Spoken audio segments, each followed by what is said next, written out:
So we are now officially recording, and I'm going to turn it over to the team members from the Winter Soldiers in Iowa to share a bit about your engineering notebook and your business plan, right? Yes. Okay. So I am going to screen share here.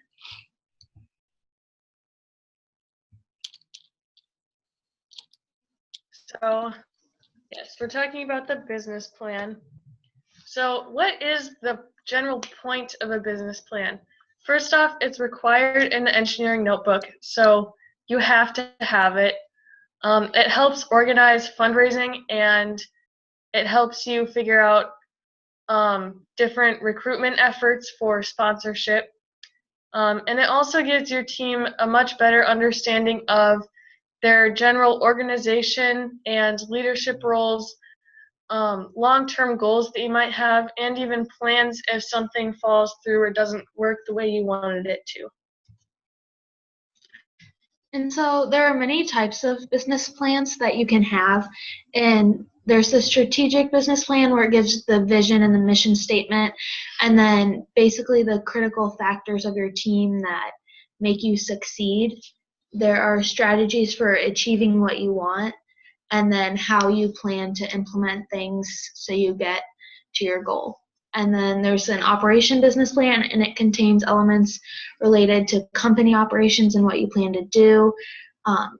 There's also specific things that you can include that if you want something done at a certain time, then this is how you will do it, and then the deadline for it. And then there's the detailed team member's responsibility, so it's what you plan each team member to do. And then there's also the nonprofit business plan where it gives a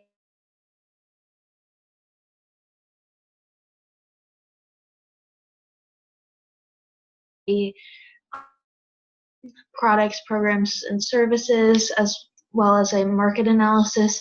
So just laying out how you plan for your fundraising and goals and everything that's coming throughout the season. You'll have an impact plan, how you want to impact your community and people around. Your financial plan, what you plan to do with your money and how you plan to spend it so you will have enough throughout your season. A SWOT analysis, which we will go through later, but it is your strengths, weaknesses, opportunities, and threats. And then sustainability, how you plan for your team to go in the future. And then there'll be a final statement in your team contact. And so usually for FTC, we use the nonprofit business plan guideline, but then we also may include parts of the strategic and operations. So there are lots of things to keep in mind as you're writing the business plan. It's good to have a cover page with your logo and the year of the season and your team name and number. It's also good to keep things visual. The judges prefer to see charts rather than words because they don't have all that much time. Something that's not quite as critical but still could be helpful, try to write it in third person because it really helps people outside your team read your business plan and understand the overall goal that you have.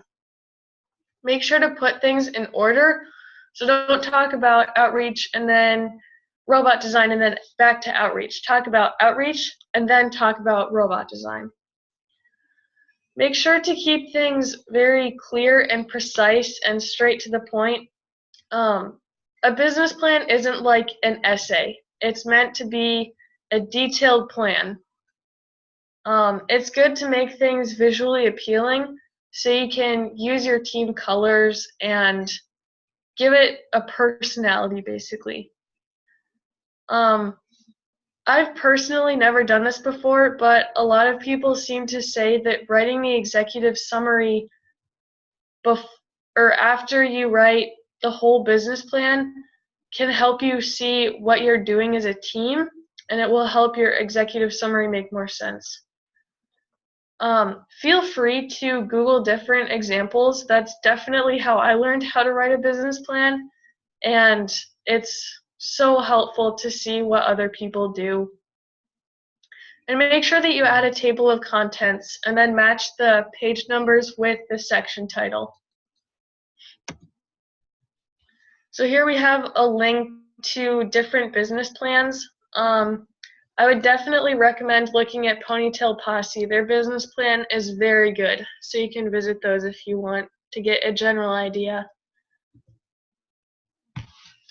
And so we will go through parts of our business plan and parts that we think will be successful and help you create a good business plan. Then we will look at a one-page business plan, which we will explain later, and then we can ask any questions and answer them.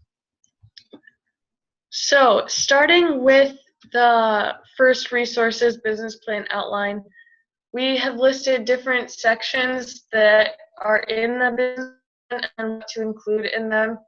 And so that's just the overall summary. We'll go through it.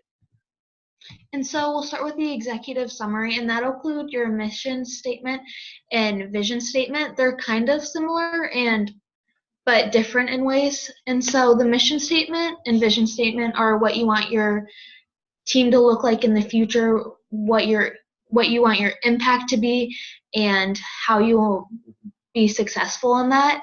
Your program summary, how your team will work, and your team summary kind of as well, talking about your team and what it entails. And then your team growth, how from the beginning, either if it's your first year, the beginning of the season to the end, or if it's a couple years back, how when you first started, how you've grown either with people or diversity or just overall the impact that you've made.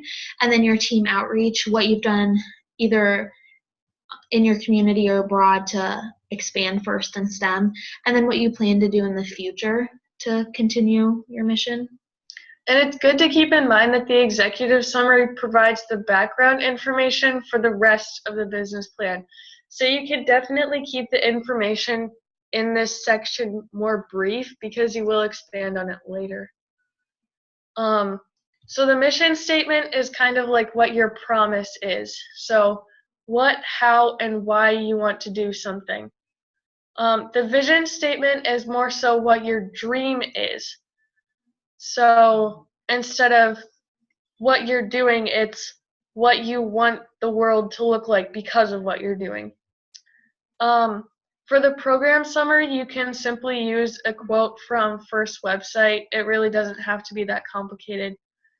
Like Lily said, the team summary is who you are, what you do, where you meet, how long you've been a team, just basic information like that.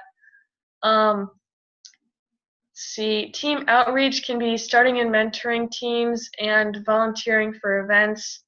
Team growth can be how you advertise your team, how many team members did you have when you started versus now in this season, or have you gotten more mentors or more sponsors. And then lastly, you can do the future team plans, which will state what your goals are for the future, but you don't need to say how you plan to accomplish them because that will come later in the business plan. And so your team overview, this could start with your team history. When did you start, your members, and then sponsorships and mentors. And then you'll do a student team members, and then that will include the amount of students you have on the team. You might also include the specifics that your team members are, or you can do that later in the business plan. And then you can also use a chart to show this. And there's an example in the top right listing like the grades and showing how that is split up. And then your team sponsors. And so this will be the sponsors that you currently have and how did they assist you. And then also if you assist them in any way, you could also include that. So then for team management, you can list your team membership expectations. So what kind of like the chart in the top right, it lists what you want the coaches and mentors to do, and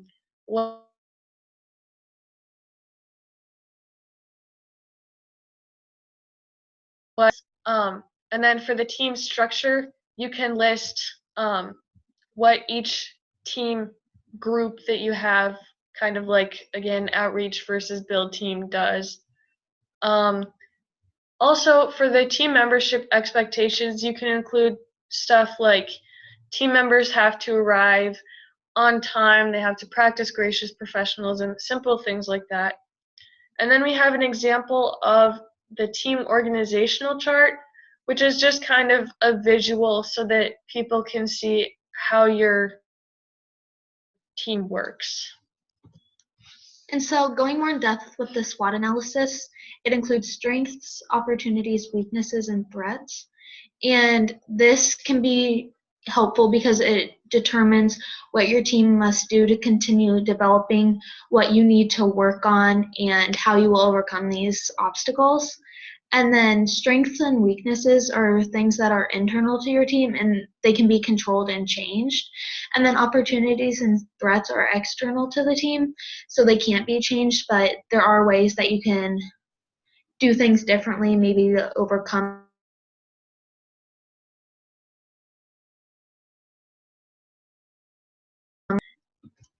So for the SWOT analysis section, it's good to start saying what SWOT is, just kind of like what this slide did, just explaining what it is, how it works, and how it's helpful.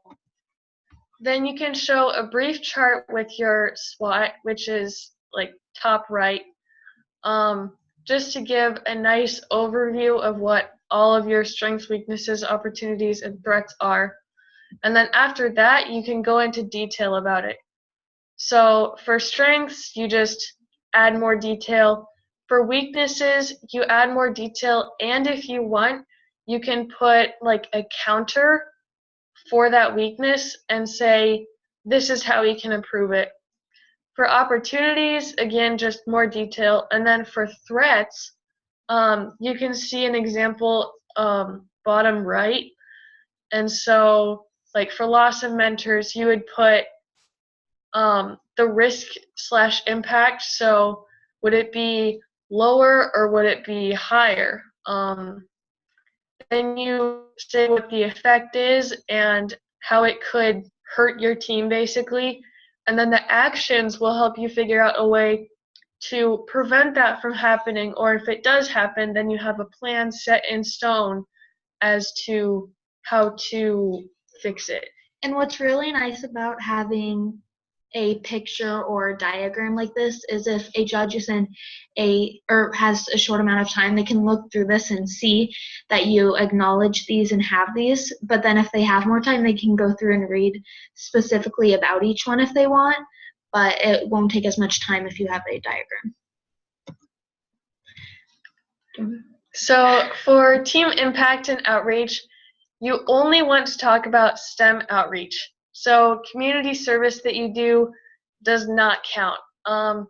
You could do volunteering for an engineering kids camp or mentor an FLL team, but you can't count something like picking up trash. So try and find something that is unique to your team and will stand out.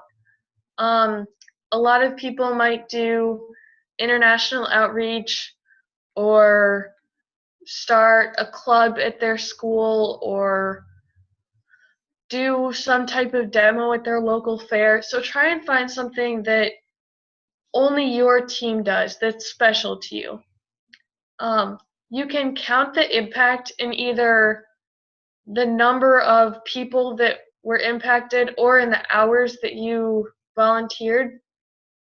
And you can include local, state, national, and international outreach and branch it into those different sections. And so for your future plans, this will be your goals for your future seasons or this year, what you want to accomplish by the end of your season. You can either do a bullet point and then go into more detail, or you could just keep it simple with your bullet point list, and it will be how your team will look. And this also may include your team sustainability. So say you have a lot of people not continuing next year, so how you will combat that and fix that, and so you gain more members, and how you plan to get your new members, so with recruitment. So then after the future plans, it's really important to have the action and the implementation of plans. So you can basically replicate the list of your future goals and put it all into a chart where you will include the goal, the actions you will take to complete that goal, the group responsible, and then the planned time of completion.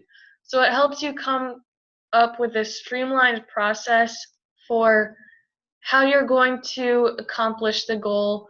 And I really like having the planned time of completion because it gives you a set deadline and it helps you know your general timeline of when you want to get things done, and it helps you not get behind, basically. And so for your team budget, this can include the amount of money if you're a second year team or third year, whatever.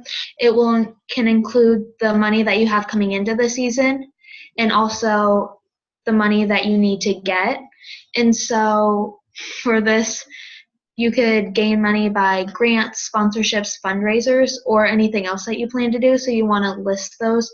And what's really important is if you go to a company and want sponsorships, then if you tell them you need this money for a certain reason, it gives them more of an idea what you're going to use the money for, so they will most likely be more into helping you.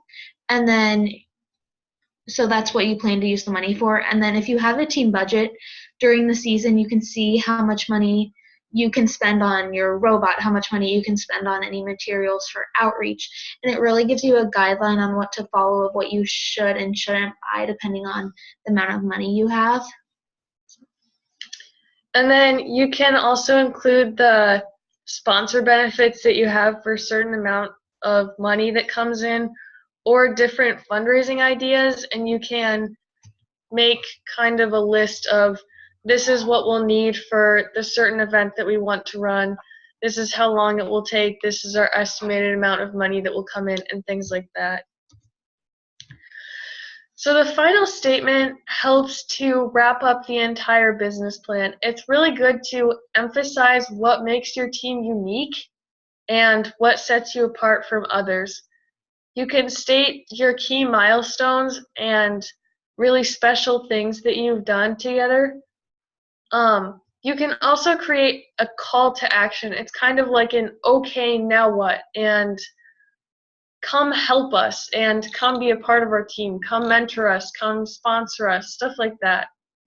And you can weave your mission statement through all of it. So what are your goals, and how are you accomplishing your goals, and how will you continue to accomplish your goals? And it will really help businesses and people that will see your business plan see how you're continuing as a team and progressing. And then at the end of your business plan, you want to include your website if you have one, team email, social media, your main contacts. This allows people to get back in contact with you. If they're a sponsor, they can get in contact with you, and even other teams, if they have questions, they can reach out to you and you can help them. And then team meeting information, locations that you meet at, the dates and times. And then sponsorship information, so checks made to whoever or wherever you need the money to go, and then your mailing address so people are able to do that.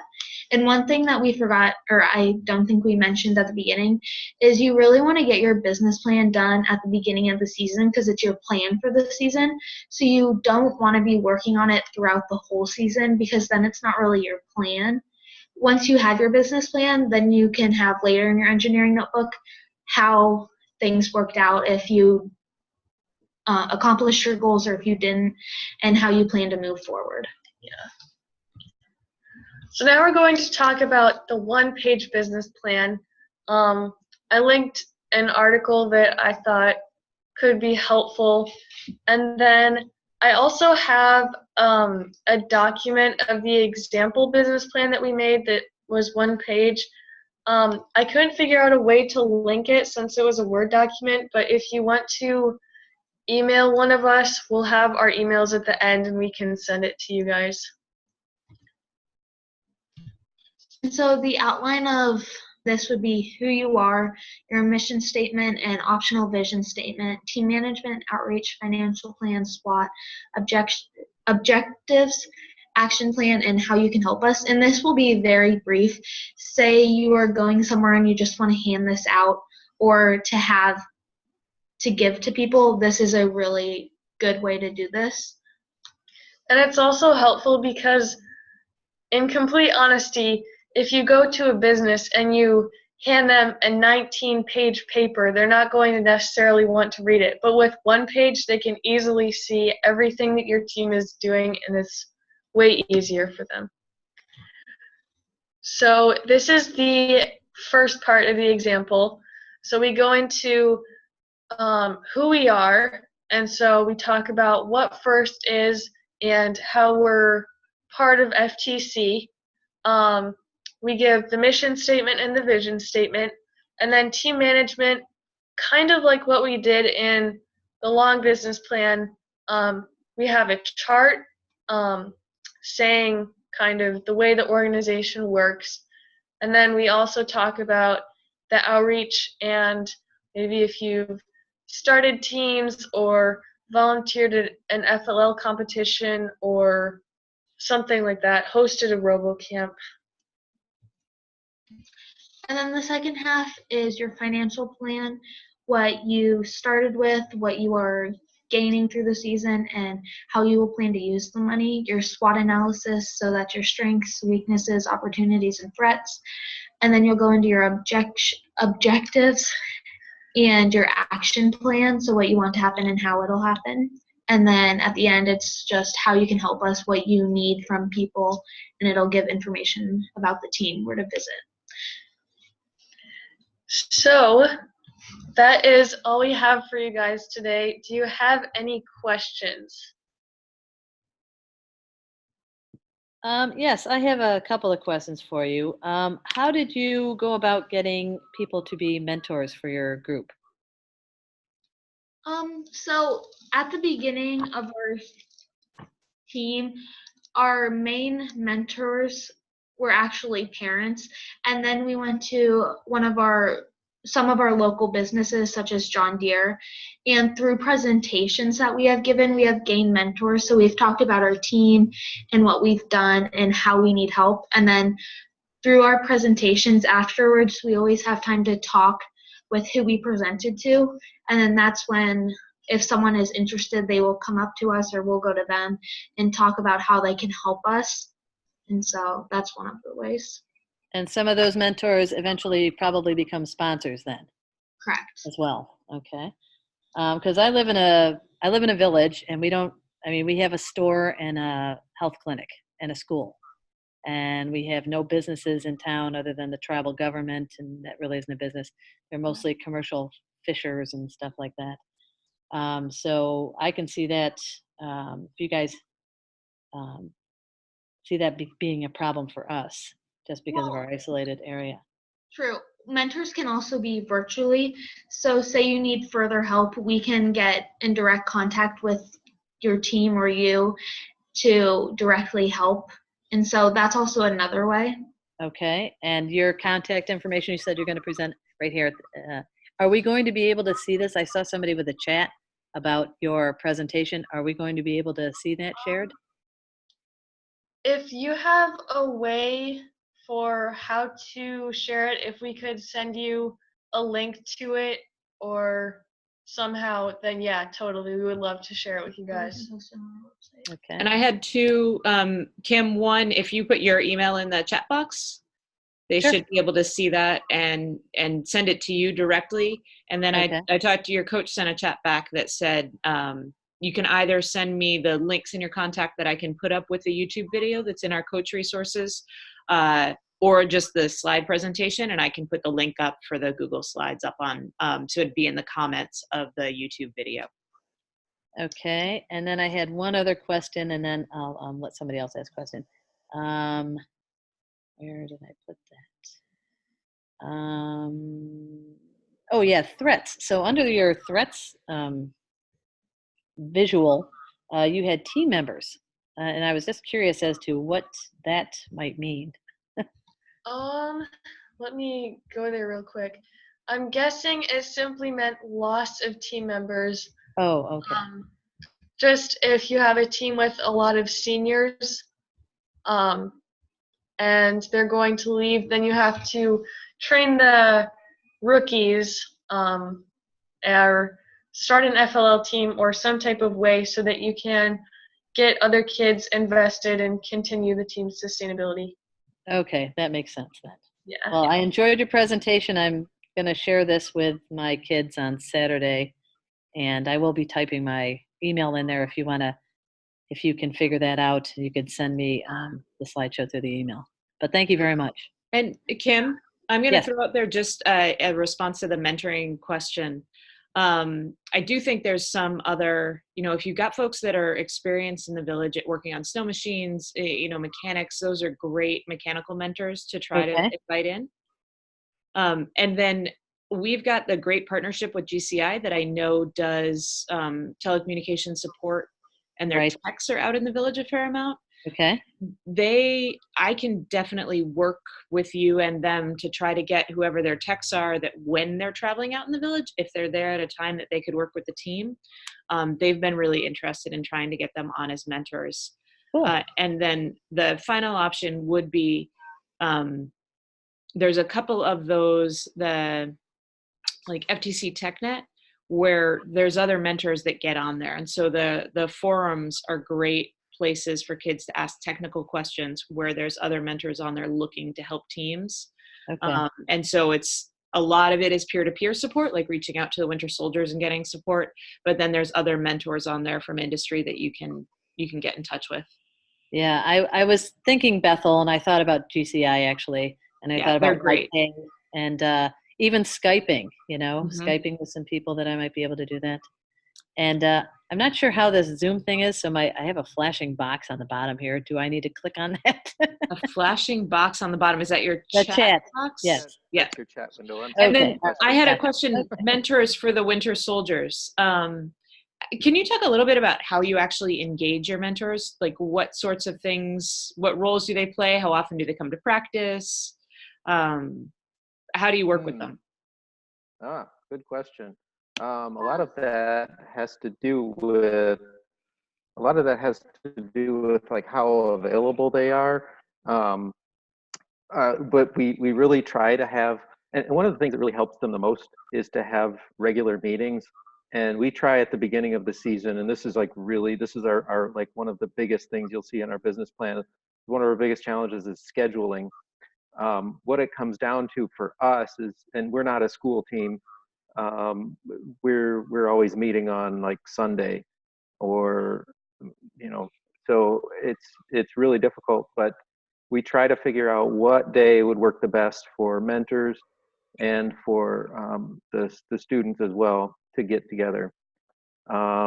We have a lot of great mentors who put in a lot of time.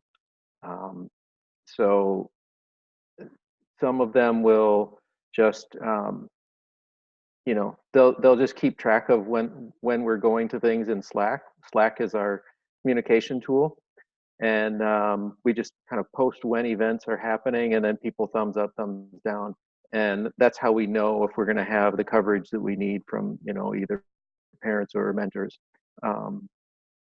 But yeah, getting a common communication channel is a huge benefit to us that makes it so that we can get through. Would you agree, Sarah, Lily, Tarun? Yeah. And so we also do have members that come a lot more than other ones, but any support that we get from our mentors is good. And so whether that's virtually or directly at meetings. And do you have any kind of onboarding that you do to get them more familiar with the program and, give them some guidance in how they can work with you? I think one of the things that we do is we try to encourage new mentors just to come to our meetings and get an idea of how things work. But the number one thing that we ask them to do is just to volunteer. Once the season starts, just volunteer. And you may not have that might not make them the most productive mentor in the first part of the season for the team, but at least they get the real feel for it. And I came into this like 4 years ago, and I really didn't know anything about it. And just by going in and volunteering and see what the team dynamics are like, to see how what kind of involvement there is, and see how people interact with the other teams, for example, that really helped to to understand the whole onboarding process. What else could you do to onboard? I mean, a lot of times I know that the mentors come from the same workplace, so they do a lot of networking there, and you know, water cooler, cafeteria kind of stuff, where you know, you just talk about, you know, you just learn more about the program in those interactions.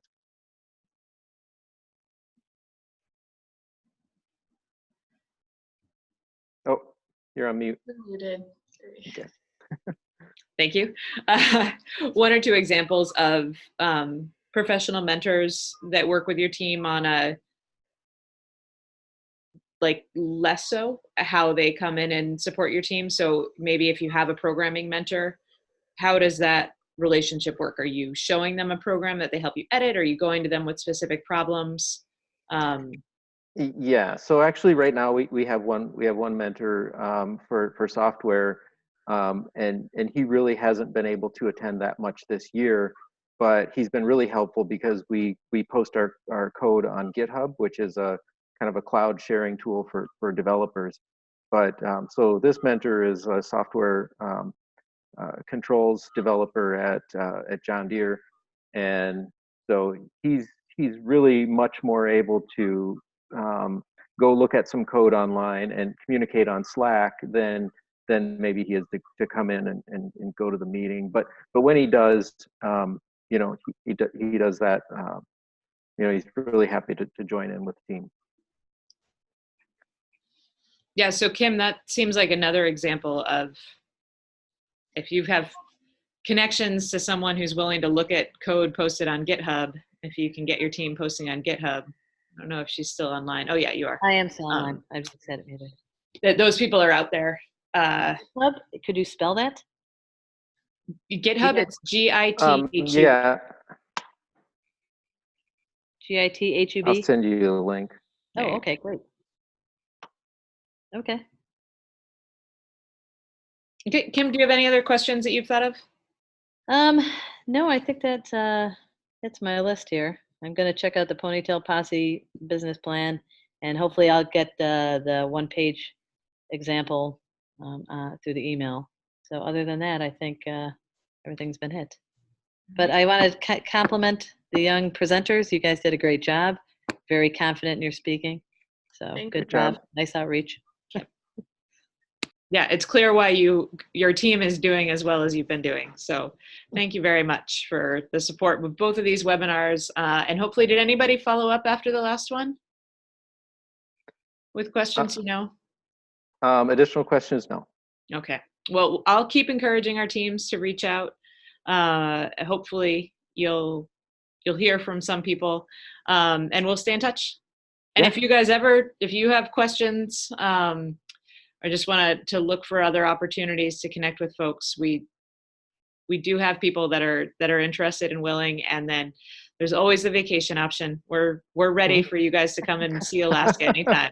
Well, I was just going to say, if my kids get here and we could send some pictures so that you could kind of see what the place looks like if you guys are interested.